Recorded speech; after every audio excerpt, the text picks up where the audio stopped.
নিরাপত্তার যে একটা নিজস্ব শব্দ আছে, তাই এই গ্রামে না গেলে আপনি বিশ্বাসই করতে পারবেন না।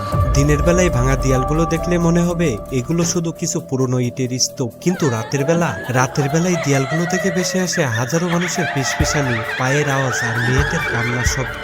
স্বাগতম ভারতের সবচেয়ে অভিশপ্ত এবং রহস্যময় স্থান রাজস্থানের জয়সালমের কুলধারা গ্রামে, যে গ্রামটি 200 বছর আগে এক রাতের অন্ধকারে সম্পূর্ণ জনশূন্য হয়ে গিয়েছিল। 5000 মানুষ, যাদের কোনোদিন কেউ আর কোথাও দেখতে পায়নি। কোথায় গেল তারা? মাটি গিলে খেয়েছিল নাকি আকাশ তুলে নিয়েছিল?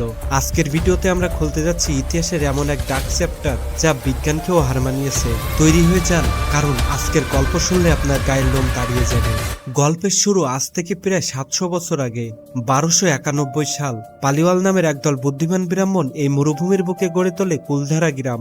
তারা শুধু ধর্মকর্ম করত না, তারা ছিল কৃষিকাজে জাদুকর। মরুভূমির শুকনো মাটিতে তারা এমনভাবে জিপসাম পাথর বিছিয়ে পানি আটকে রাখত যে সেখানে সোনার মতো ফসল ফলত। ধীরে ধীরে কুলধারা হয়ে উঠল জয়সালাম রাজ্যের সবচেয়ে ধনী গ্রাম। সোনা, রূপা আর সম্পদে ভরপুর। শুধু কুলধারায় একা নয়, এর আশেপাশে এমন আরো 83টি গ্রাম গড়ে তুলেছিল এই পালিওয়াল ব্রাহ্মণরা। সবকিছু ঠিকঠাকই চলছিল, কিন্তু তারা জানতো না তাদের এই সম্পদ আর সুখী তাদের কাল হয়ে দাঁড়াবে। জয়সালম রাজ্যের দেওয়ান বা প্রধানমন্ত্রী ছিল সালেম সিং। লোকটা ছিল আক্ষরিক অর্থেই একটা শয়তান। সে মানুষের উপর এত ট্যাক্স বা কর চাপিয়েছিল যে মানুষ তাকে জমের মতো ভয় পেত।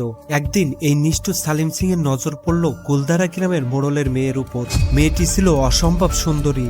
সালিম সিং মোড়লকে খবর পাঠালো, তোমার মেয়েকে আমার হাতে তুলে দাও, আমি তাকে বিয়ে করব। কিন্তু পালিওয়াল ব্রাহ্মণরা ছিল চরম আত্মমর্যাদাবান। তারা কোনোভাবেই তাদের ঘরের মেয়েকে এমন এক শয়তানের হাতে তুলে দিতে রাজি ছিল না।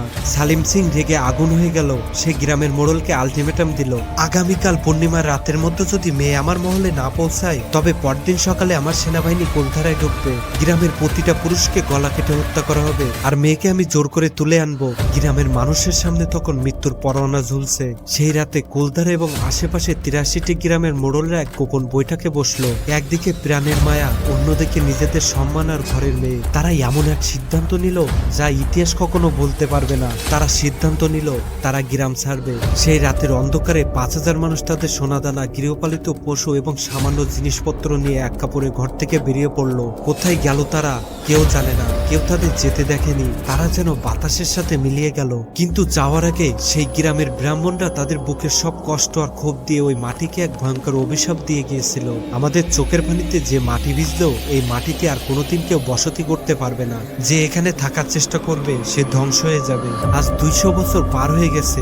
বিশ্বাস করুন, ওই অভিশাপ আজও কাজ করছে। কিন্তু যেই ওখানে থাকার চেষ্টা করেছে, তার সাথে কোনো না কোনো অস্বাভাবিক ঘটনা ঘটেছে। কেউ পাগল হয়ে গেছে, কেউ অসুস্থ হয়ে মারা গেছে। কিছু বছর আগে ভারতের প্যারানর্মাল সোসাইটি অফ ইন্ডিয়া এর একটি টিম রাত কাটাতে গিয়েছিল এই গ্রামে। তাদের ইএমএফ মিটারে অস্বাভাবিক মাত্রায় নেগেটিভ এনার্জি ধরা পড়ে। তাদের ক্যামেরায় রেকর্ড হয় অদ্ভুত সব ছায়া। তারা স্পষ্ট শুনেছিল রাতের অন্ধকারে বাচ্চাদের কান্নার শব্দ আর মহিলাদের চুরির আওয়াজ। আজও সূর্য অস্তের পর এই গ্রামে সাধারণ মানুষের ঢোকা সম্পূর্ণ নিষিদ্ধ। কুলধারার এই ভাঙা দেয়ালগুলো শুধু ভূতের গল্প নয়, এগুলো মানুষের আত্মমর্যাদা আর সম্মানের এক জ্বলন্ত প্রমাণ। সম্মান বাঁচাতে 5000 মানুষ এক রাতে নিজেদের সাজানো সংসার ধুলায় মিশিয়ে দিয়ে পথে নেমেছিল। বন্ধুরা, আপনারা কি মনে করেন ওই 5000 মানুষ কি সত্যি গায়েব হয়ে গিয়েছিল?